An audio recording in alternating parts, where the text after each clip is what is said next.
Hello everyone, welcome back to that 1870s homestead. My name's Rachel, my husband Todd, and today is pig day. We got the pigs back, and this morning I spent a lot of time down in the freezer because I knew I needed to make room, and I just want to show real quick what I had to pull out. So I had to pull out all my, let's see, come down here. I had to pull out all my tomatoes that were in there, so we got to process those. I pulled out chicken scraps. This is like deboned chicken, so we can do chicken broth. Some leaf lard, so I can process leaf lard, and chicken thighs for dinner tonight. So, and then I gave 2 bags, and I'll put a picture here of what it was. 2 bags of pork from the last pigs that we bought last fall that we still had left over to my son and daughter-in-law. Our other 2 sons, we raised a pig for. They just got theirs back. So with Todd and I, I love the fact that we have so much to give away. We bless his parents with the pork, our kids, we feed them, and we still have some left over. So what a blessing that was. But we got the pigs back. And hold on just a second. I'm going to take you guys down and show you them. I'm walking out of the basement. Because that's where the freezers are down there. We're going to head over to the car. And I have a littler car now, and it filled it up pretty good. So this is 2 hogs. So let me get the chair out of the way. 2 hogs here, and then I have like 3 or 4 bags in the back seat. Oh, it all looks so good. I'm so excited. So we're gonna get this in, and as we load it, I'll share some things with you about it. And I'm really excited. We got some new things to try this year.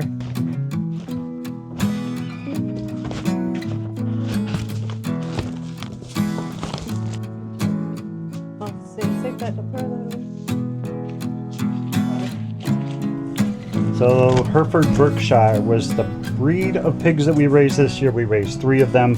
One of them, the largest one, the male, went to our kids. 2 of our sons split it. 162 pounds, is that what that one weighed for hanging weight? And the 2 females we kept for ourselves. They both clocked in at exactly the same 152 pounds. Pretty cool, huh? So 10 pounds lighter than the male. Yeah, but very similar. In past years raising pigs, we've had larger disparities in weight, so that was good see that they all had their free choice of feed equally.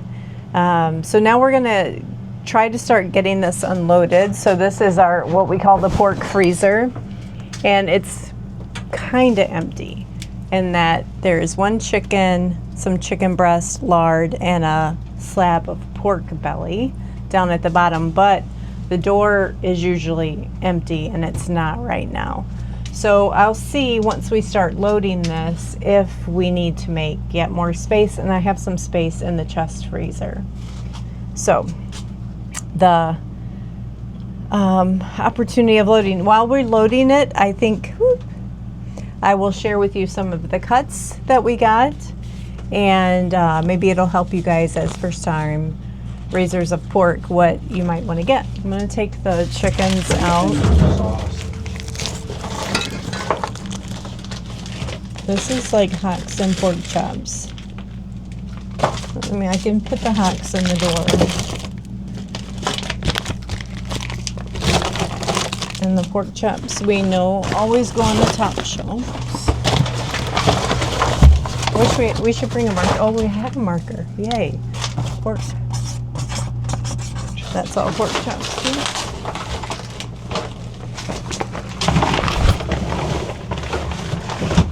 Ham steaks next.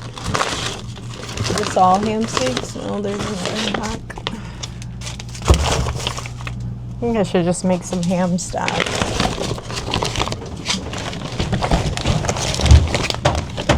Ribs and lard. So when you get your lard back from your pigs, you're going to get a big bag, at least from our butcher, this is how he gives it to us, a big bag of just regular fat.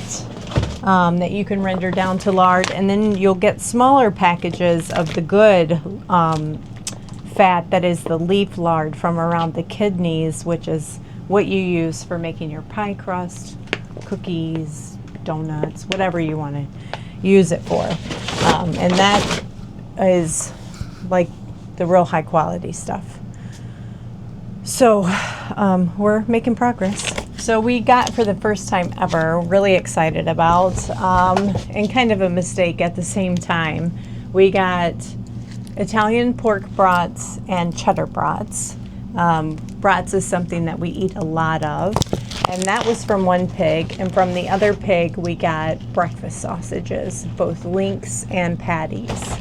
Now, what we did wrong this time, I think we were feeling a little flustered that day. If you guys remember from just getting all 3 pigs there, we completely forgot about ground pork. And we gave up some of our ground pork to get this. And I think that's okay, especially with our new diet style that we're eating more just straight meat and carnivore. In the past, we would use pulled pork or ground pork for like spaghetti and mix it in a meatloaf, Asian rice dishes, and we're not eating like that anymore. So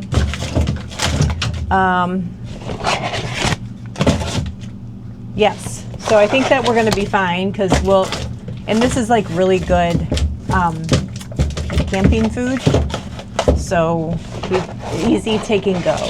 Not a lot of, you can cook it on a grill, easy.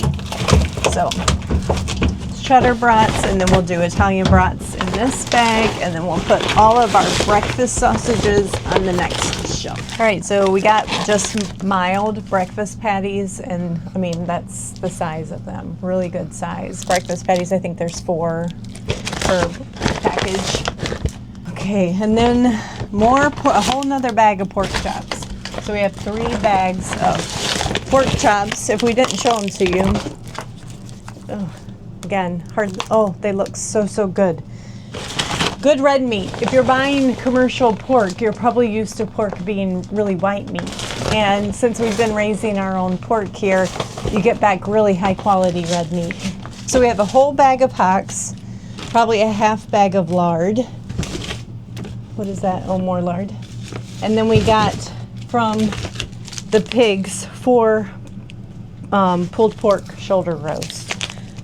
Just pork shoulder roast, but we'll use it for pulled pork.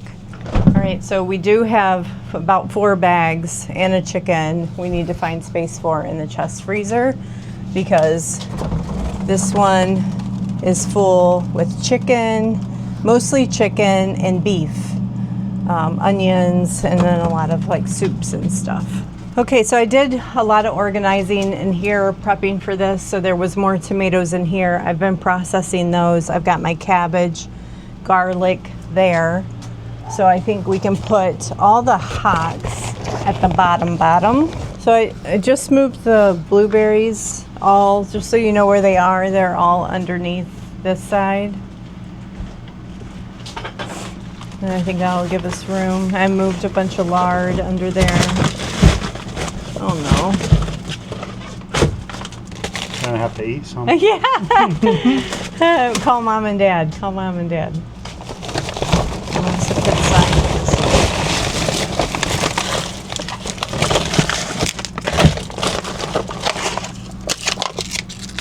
Okay, so great. Nice job. Good job. We did a good job on them piglies. And these, this amount of pork lasts us 2 years. So we obviously still even had some left over from the hog that we got left over from last year's fall hog that we bought from a local farmer. Mm-hmm. I know you guys get on us about shopping at Costco for our beef, but we do support local farmers when we can. So that hog came from a local farmer. We had some left over, gave that to our daughter and our son. And I told her, I said, because I think that they feel bad, like, taking meat from mom and dad. I'm like, we have plenty to share. So every time the kids are over, we're like, what do you need?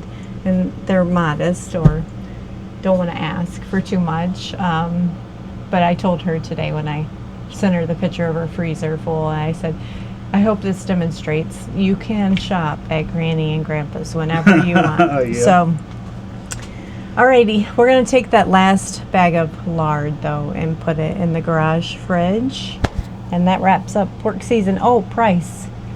I didn't get a copy of the receipt. I think it was around $450 for butchering, R2. Yep, that's the butcher cost. Packaging, Yep. smoking, making Yep. all the sausage, all the seasoning, everything that went into this. Yeah, which is a lot of meat. Again, 150 pounds hanging weight. That includes bones that you're not getting back always. But I would say it's probably close to 200 pounds of meat. Would you say? Probably. Yeah. We do not have a good estimate on what we paid for feed this year. We started off the season with a little note hanging on the refrigerator, and every time we bought bags of food, we put little check marks on there, and after the third time of buying food, we stopped. Yeah, So yeah. it does get expensive, but it is way worth it, in my Yeah. opinion. The quality of meat that you get back, you know how this animal was raised from day one when we picked them up as little piglets from Sweetbriar Farm and we brought them home. We know saw what- smiles on their yep. face every single day as did. little pigs. And I do want to say, like in that last video, you guys saw how scaredy cat I was around the big pigs. Don't let that deter you from raising your own meat. You just have to respect that these are large animals. We will do it every chance we get, as long as we're able. So we love raising our own meat, whether it's chicken, turkey, goat in the past, now pig, and we'll continue to pursue those opportunities. Yep. So thanks guys for joining us. Thanks guys for being here, subscribing. If you're not subscribed, we'd invite you to subscribe if you want to, and we'll see you on the next video. All right. Bye guys. Breakfast tomorrow? Breakfast. All right. Good job. Thanks.